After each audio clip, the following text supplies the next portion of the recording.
Hello bachcho, let's see the question. The question is, which statement is true for a non-competitive inhibitor of enzyme activity but not for competitive inhibitor?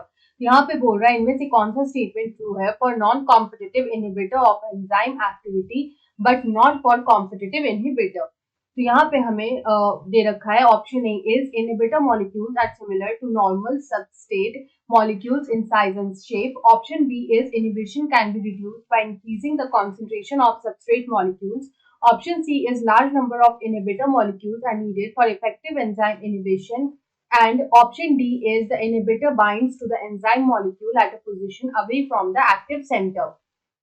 तो यहाँ पे अगर हम लोग देखें तो यहाँ पे हम लोग सबसे पहले बात करेंगे about non competitive inhibitor.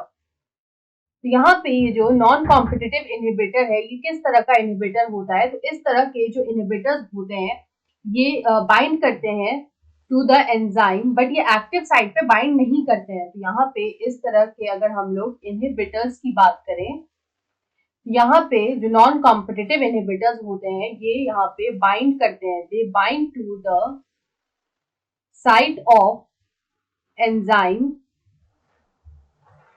Other than the active site. तो ये एक्टिव साइट पे बाइंड नहीं करके जो दूसरे साइट्स होते हैं एंजाइम में उस पे बाइंड करते हैं। यहाँ पे अगर हम लोग एक्टिव साइट की बात करें तो जो एक्टिव साइट होता है वो सबस्ट्रेट बाइंडिंग के लिए होता है। तो यहाँ पे इस तरह के इनहिबिटर से ये जो है सबस्ट्रेट अफेक्टेड नहीं होता है और यहाँ पे जो सबस्ट्रेट है वो बाइंड करता है। तो इस तरह के इनहिबिटर्स जो कि सबस्ट्रेट बाइंडिंग को अफेक्ट नहीं करते हैं उस तरह के इनहिबिटर्स को हम लोग बोलते हैं नॉन कॉम्पिटिटिव इनहिबिटर्स। बिकॉज इस तरह के जो इनहिबिटर्स होते हैं इसके लिए हम लोग बोल सकते हैं they do not block the substrate binding. ये सबस्ट्रेट बाइंडिंग को जो है ब्लॉक नहीं करते हैं। लेकिन अगर हम लोग कॉम्पिटिटिव इनहिबिटर्स की बात करें तो यहाँ पे ये जो कॉम्पिटिटिव इनहिबिटर्स होते हैं ये यहाँ पे स्ट्रक्चरली सिमिलर होते हैं to the substrate. They are structurally similar to the substrate. Structurally ये सिमिलर होते हैं सबस्ट्रेट के। तो इससे क्या होता है कि यहाँ पे ये कंपीट करते हैं, they compete with the inhibitor. ये इनहिबिटर के साथ कंपीट करते हैं to bind to the active site, ताकि वो एक्टिव साइट पे बाइंड कर पाए।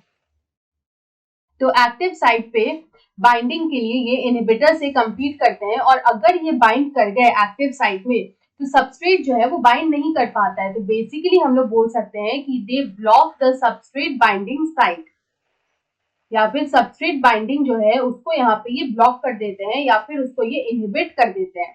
तो यहाँ पे अगर हम इस क्वेश्चन का करेक्ट आंसर देखें तो हमसे पूछा था कि ऐसा स्टेटमेंट हमें बताना है जो नॉन कॉम्पिटिटिव इनहिबिटर के लिए ट्रू है लेकिन कॉम्पिटिटिव इनहिबिटर के लिए ट्रू नहीं है। तो अगर हम लोग ऑप्शन डी में देखें तो लिखा है the inhibitor binds to the enzyme molecule at a position away from the active site या फिर एक्टिव सेंटर। तो एक्टिव सेंटर से अवे जो बाइंड करता है वो यहाँ पे नॉन कॉम्पिटिटिव इनहिबिटर होता है। जबकि अगर कॉम्पिटिटिव इनहिबिटर्स की बात करें तो ये यहाँ पे कंपीट करते हैं सबस्ट्रेट से ताकि वो एक्टिव साइट पे ही बाइंड कर पाए। तो यहाँ पे इस क्वेश्चन का जो करेक्ट आंसर होगा वो होगा option B. So option D is the right answer. I hope you understood it well. Best of luck.